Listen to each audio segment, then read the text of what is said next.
Hey there. It's good to see everyone. Wow.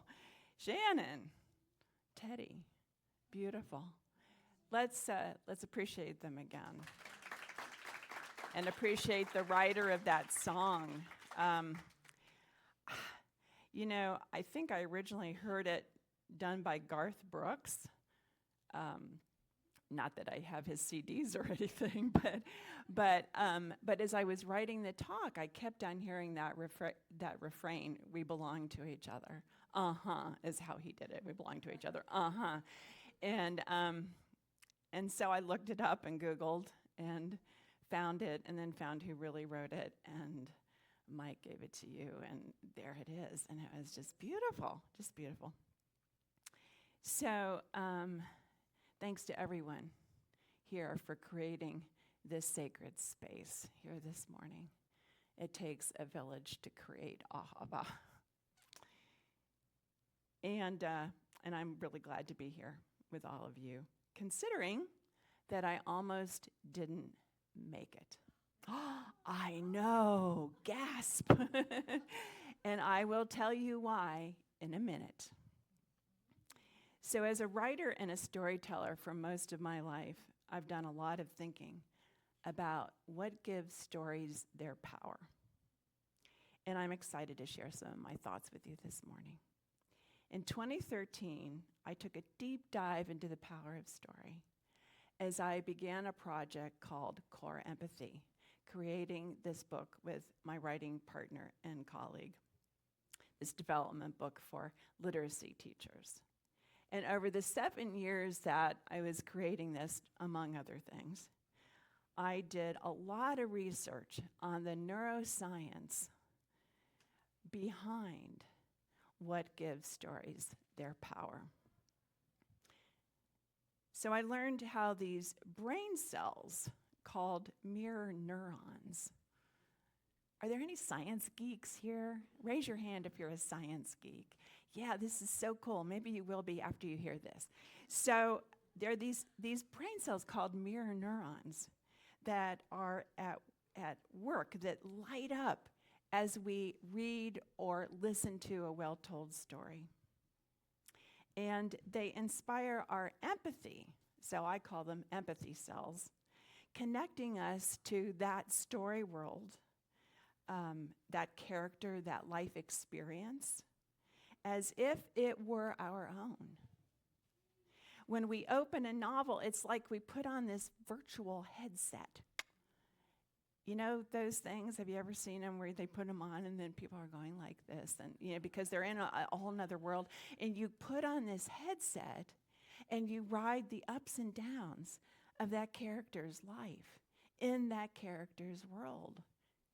And you feel the feelings and you think the thoughts and you have that experience. I think that's remarkable, don't you? Yes? So these mirror neurons are also at work when we share our personal life stories. As you share your story with me, my mirror neurons are firing up, helping me imagine what that life experience that you're sharing was like for you. And I might even have, in that moment, have some of those same feelings that you were having as you tell that story. So I find this neural network to be nothing short of miraculous. Those empathy neurons are what enable us, and we are magnificent creatures, so hear this. Those mirror neurons are what help us find connection with each other, to experience our oneness and belonging. Without them, we wouldn't connect. We couldn't share our feelings. This is why science geeks me out, because the science meets the faith, right? We'd all, without these neurons, we'd all be psychopaths. Yeah, God forbid, right? Because, they say that psychopaths are missing these mirror neurons, yeah. So I love the reading that Aaron shared with us. Didn't you? Yeah.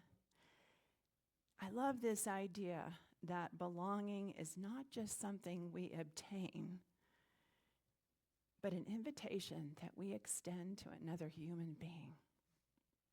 And how about the truth of this statement?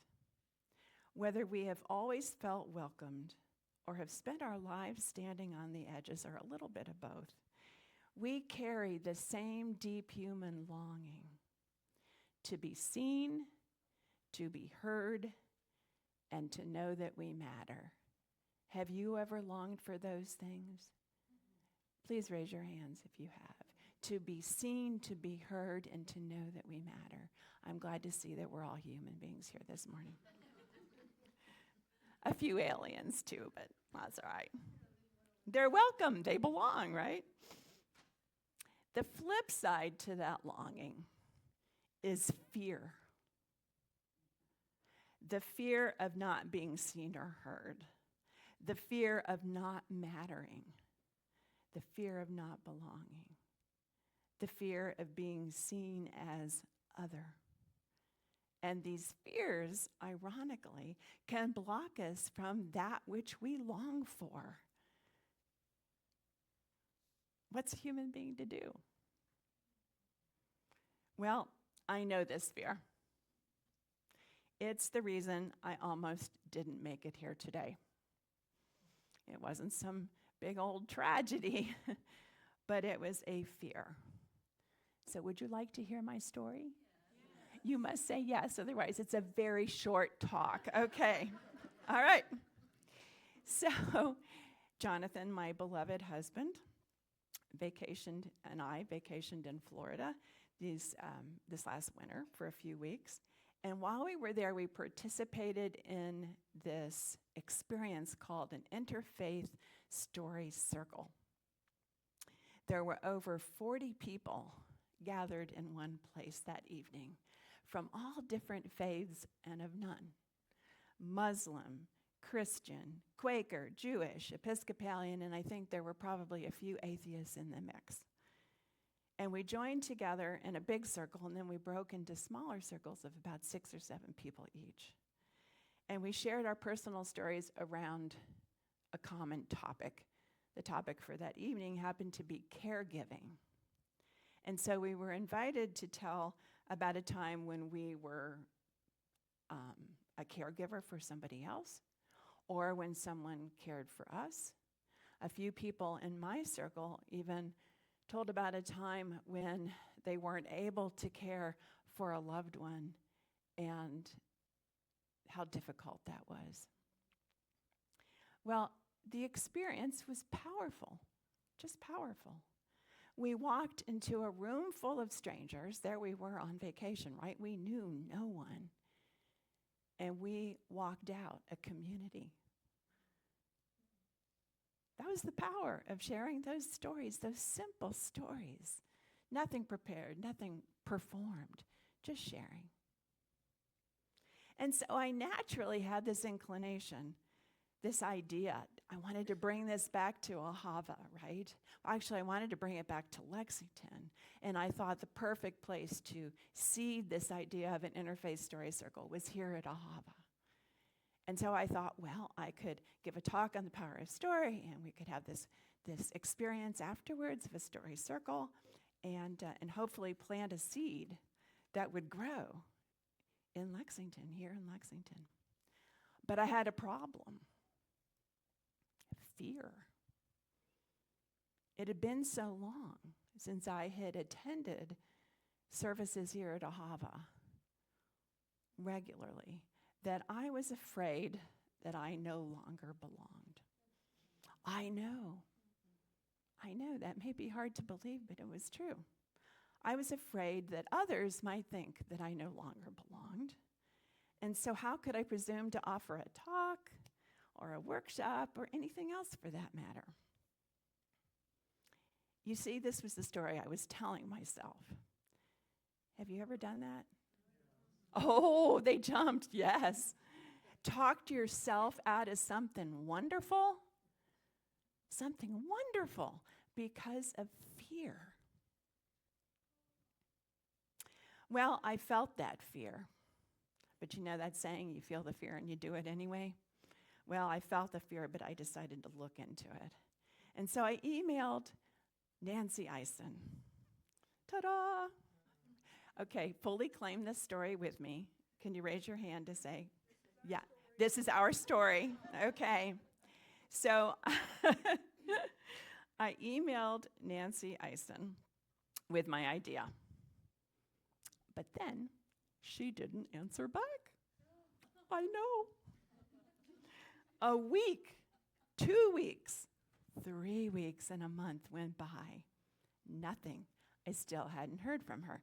So all of you who love Nancy, and we all do, I want to reassure you that I got her permission to tell this story and that she turns out looking pretty good. So hang in there with me. Okay. So initially I thought maybe she's on vacation. Then as time went by, I thought, well, maybe she's too busy. She's got a lot on her plate. So maybe my email just kind of fell off her radar. I even thought I should probably check it out with her. But then I saw her somewhere other than Ahava, and she didn't say anything to me about my idea, my proposal. And that's when my original fear really started taking hold, grabbing a hold of me.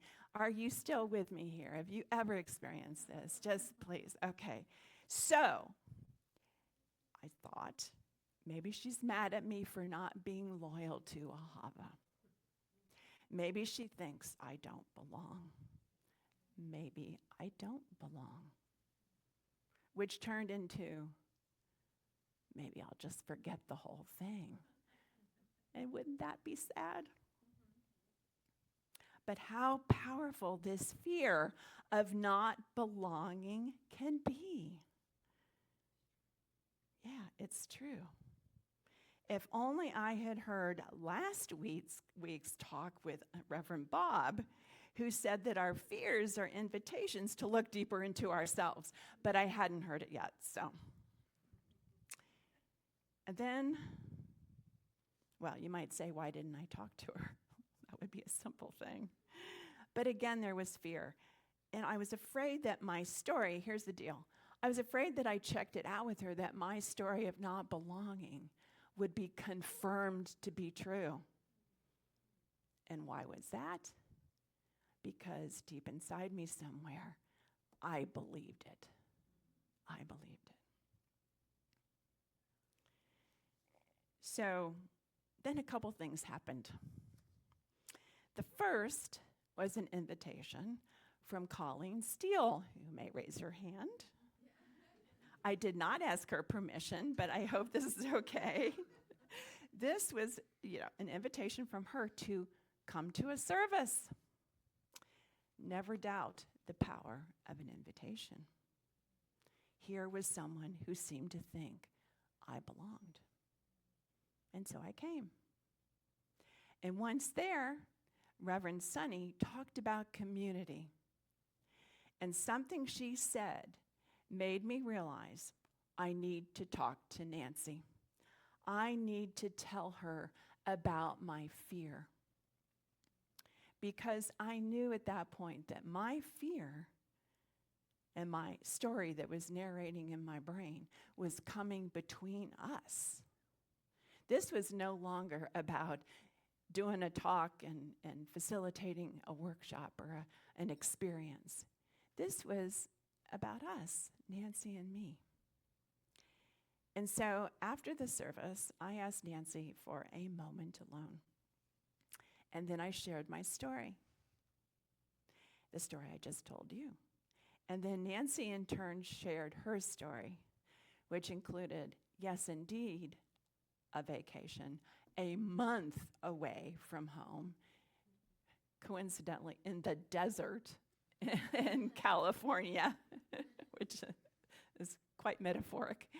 And then coming home to, you can imagine after a month away, and a whole bunch of stuff. Hundreds of emails, she says, and mine got lost. So there we shared. And we started out holding hands because I wanted to convince her right off that this wasn't about making her wrong. Wasn't at all about that. Wasn't about forgiveness. Wasn't about any of that. It was about us. And so we held hands, and there were tears, and yes, there was a hug at the end. And just like that, fear went poof. Yeah. Okay, applaud that, because it was, you know what? It wasn't easy to do. It wasn't easy initially. But then it was like just riding a ride, letting go and finding that love. Yeah. So, and now here I am, experiencing something wonderful with you. You see, the power of story can work both ways, can't it? Kind of like the Force in Star Wars. A story's power can either evoke fear or dispel it. It can create separation or connection, especially those stories that we tell ourselves.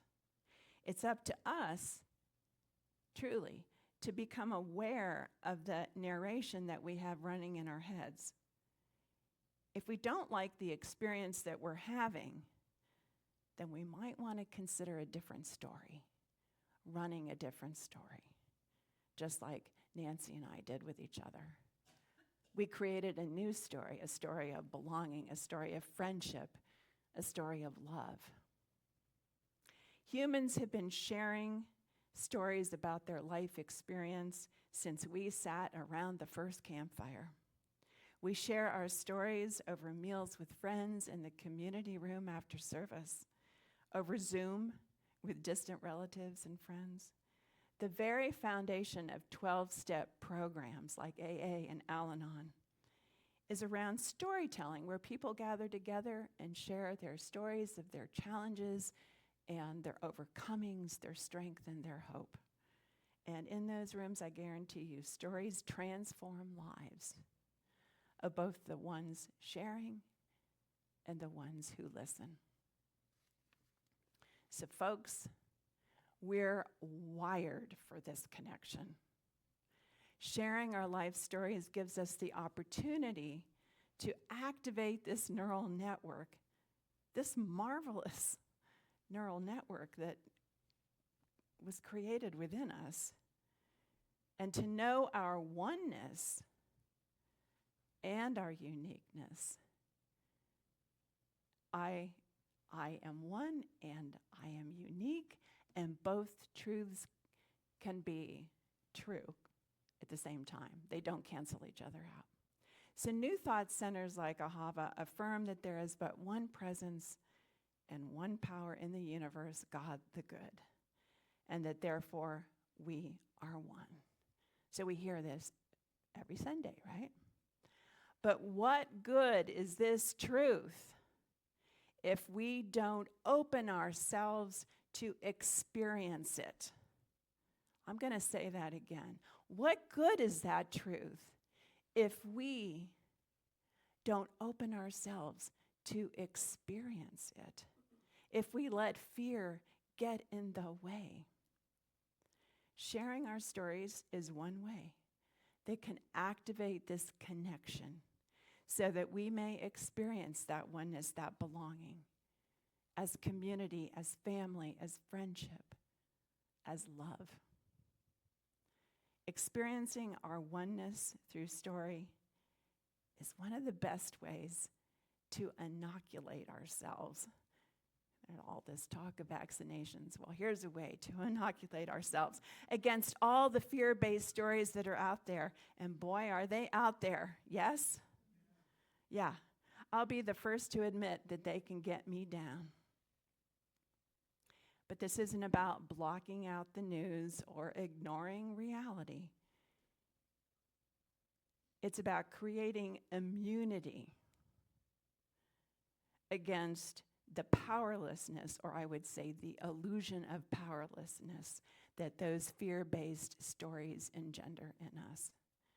Social media, like Facebook, is a plethora of stories, is it not? I mean, that's what it is, right? Stories. The good, the bad, and the really ugly. It's a good testing ground, though, for where we focus our attention. So the next time that we open up that social app, why don't we ask ourselves, which stories am I leaning into? How do they make me feel? And when we close that app, and we wind up, noticing that we're feeling really shitty. Can I say that? I just did, yeah. Okay. But you know what I mean, right? Okay, thank you. Okay. It has, but let's bring it into our circle right here. Yeah. So if we wind up noticing, right? Just notice that we're feeling really shitty. It's time to find other stories that lift us up, that inoculate us, that give us immunity.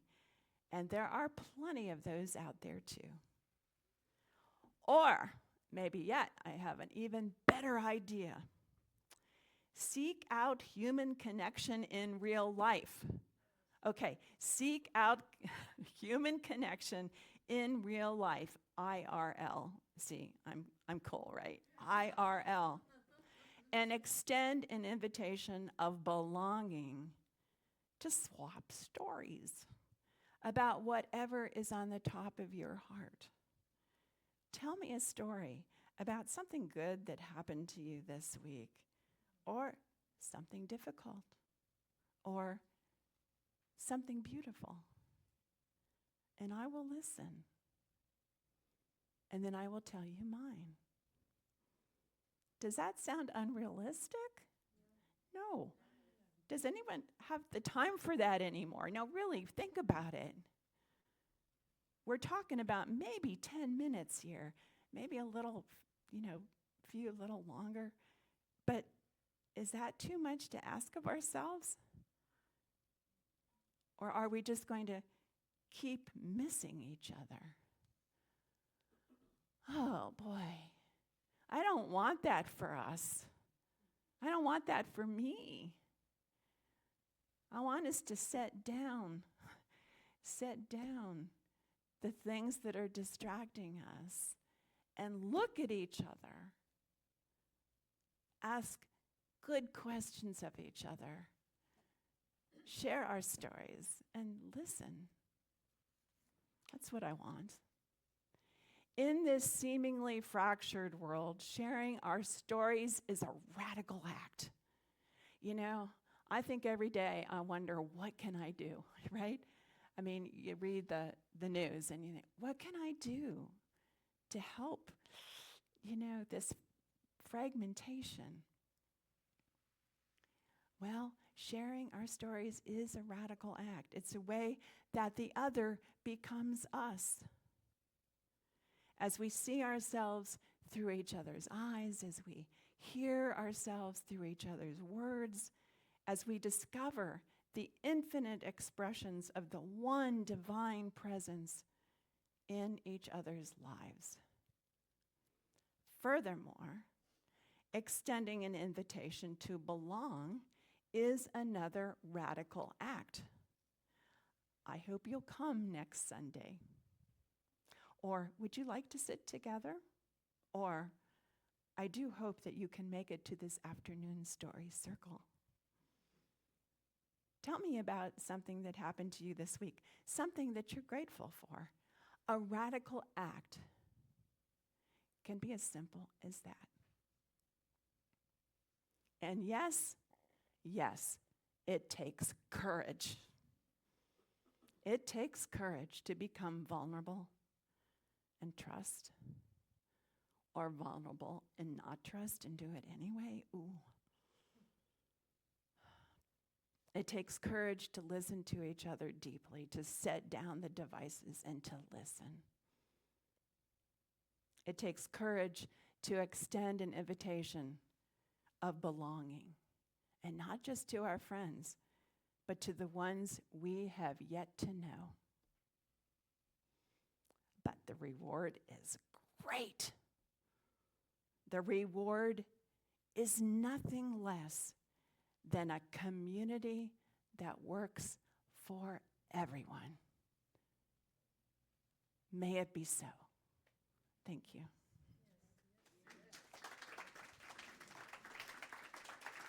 Thanks. Thank you. Thank you. Thank you. How lovely. Thank you. So will you join me in prayer? Let's stand. Let's do. Let's activate. Let's activate that divine presence in us as we pray together. The co-founder of the Unity Movement, Charles Fillmore, said, "Words are seeds, and when dropped into the invisible spiritual substance, they grow and bring forth after their kind. And so now, may we lean into these words and plant them." There is one power and one presence in the universe. God the good, that's it, the only one. I also know this presence as life, as all being, as love, as community, as friendship, as the source of all stories. I know this power, this presence, as you, as me, as us, as connection, as oneness, as belonging. And I open myself up here and now to experience this belonging, this oneness, this usness. Every cell of my body, every mirror neuron is shimmering with this truth, this knowing of my connection, my place within all that is. We belong to each other, yes? We belong to each other, yes? One more time. Say it with me. We belong to each other, yes. And so it is.